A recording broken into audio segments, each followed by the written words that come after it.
From the very first words of the hearing, Raskin set a tone that was impossible to ignore, sharp, direct, and unflinching. "You're running a massive Epstein cover-up," he declared, cutting through the familiar political theater and exposing decades of decisions designed to shield the powerful. The statement was more than an accusation. It was a spotlight shining into a system that had long operated in darkness. Documents had been withheld. Witnesses had been ignored. Investigations had been slow or outright stopped. And behind every procedural excuse, there were names, individuals whose influence had protected them from scrutiny and whose silence had allowed crimes to remain hidden. Raskin's opening statement was a map of secrecy, showing exactly how the system had failed the public and the victims, and how institutional power had been wielded to bury inconvenient truths. As Raskin walked through the timeline, the picture became clear. Each suppressed document was a thread in a larger web of concealment. Emails went unanswered, subpoenas were redirected, and key evidence was classified or lost in bureaucratic layers. Financial records, communications, and witness accounts painted a portrait not just of negligence, but of deliberate obstruction. High-profile figures, emboldened by their connections, had relied on the machinery of influence to ensure that their names would never surface, that accountability would never reach them. And yet, Raskin meticulously dismantled these defenses piece by piece, showing how patterns of concealment and misdirection repeated across agencies and decades, revealing a system built not to deliver justice, but to protect privilege. The impact of his words went far beyond the courtroom. Across social media, commentators dissected every phrase, journalists highlighted every document, and citizens began connecting dots that had long been hidden behind layers of bureaucracy. It became clear that Epstein's crimes were only the surface. The real story was institutional. The real story was about a network of power that had protected him, manipulated the narrative, and silenced those who sought the truth. And while Bondi attempted to respond, her defenses faltered under the weight of evidence, under the precision of Raskin's questions, and under the unrelenting glare of public scrutiny. Her responses seemed rehearsed, incomplete, and defensive, a stark contrast to the clarity of the case Raskin had just laid bare. Raskin's opening statement was not merely legal strategy, it was a reckoning. It transformed a courtroom into a stage where the public could witness how influence, wealth, and secrecy had distorted justice. He exposed a chilling truth. Cover-ups don't rely on a single individual. They rely on systems. They rely on fear, complicity, and bureaucratic control. And when those systems are challenged publicly, when evidence is presented with precision, the illusion of untouchable power begins to crumble. The hearing became a mirror, reflecting not just the failures surrounding Epstein, but the vulnerabilities in the institutions entrusted to protect the public. Citizens watching could see the consequences of silence, the cost of delayed accountability, and the human toll of decisions made in private corridors, far from public oversight. By the end of the opening statement, the room had transformed. What started as an accusation became a revelation of a broader pattern of deception. Journalists, legal experts, and citizens alike began demanding answers to questions that had long gone unasked.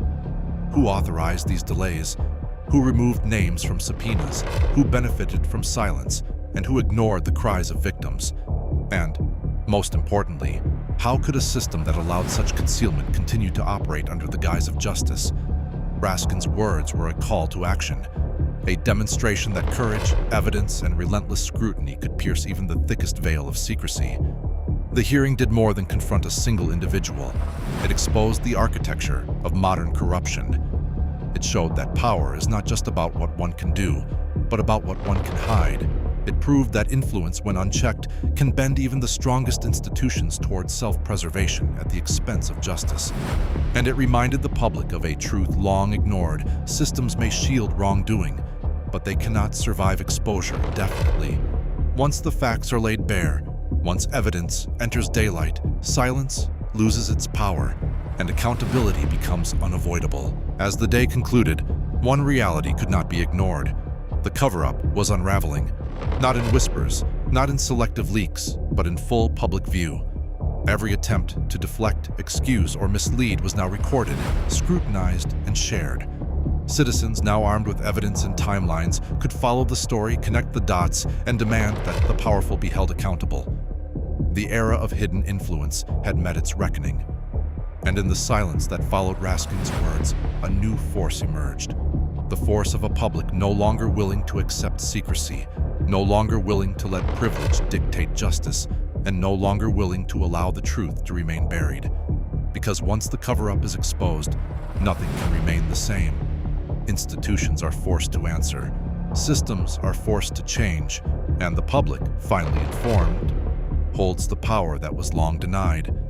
Across media outlets, analysts dissected every line of the hearing, breaking down timelines, highlighting inconsistencies, and tracing connections that had once been obscured. Online platforms exploded with discussions, with users piecing together financial records, correspondence, and whistleblower statements into a mosaic of corruption that could no longer be ignored. Scholars and former insiders weighed in, explaining how the Epstein case had revealed systemic weaknesses, a network of influence, protection, and calculated inaction that reached far beyond a single office or individual. The public realized that cover-ups like this were never about mistakes or oversights. They were engineered, maintained, and safeguarded by layers of bureaucracy, legal loopholes, and social power. And yet, this unraveling was different. The traditional shields of secrecy, opaque offices, classified documents, and carefully worded press releases no longer worked. Every new revelation sparked 10 more questions, and every question demanded answers. Citizens began organizing, sharing verified timelines, submitting FOIA requests, and holding elected officials publicly accountable. The old rhythm of power, in which elites could manipulate, delay, and silence, had been broken. What was once invisible was now visible. What was once unquestioned was now interrogated. What was once safe for the powerful had become perilous. Even within the halls of government, reactions shifted. Officials who had long operated with impunity began calculating their next moves, knowing that missteps would no longer go unnoticed.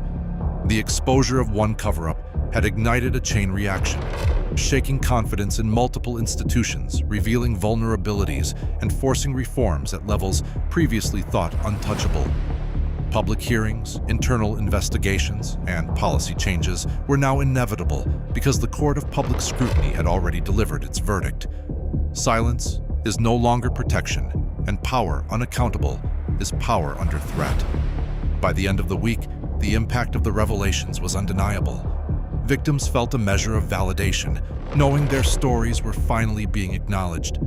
Citizens felt empowered, realizing that their attention, persistence, and insistence on truth could disrupt even the most entrenched systems. And those who had relied on secrecy, manipulation, and privilege for protection now faced a world in which every document, every statement, every connection could be exposed and examined. The cover-up that had once seemed invincible was now unraveling in real time, proving an immutable truth. Corruption can survive in darkness, but it cannot survive in daylight.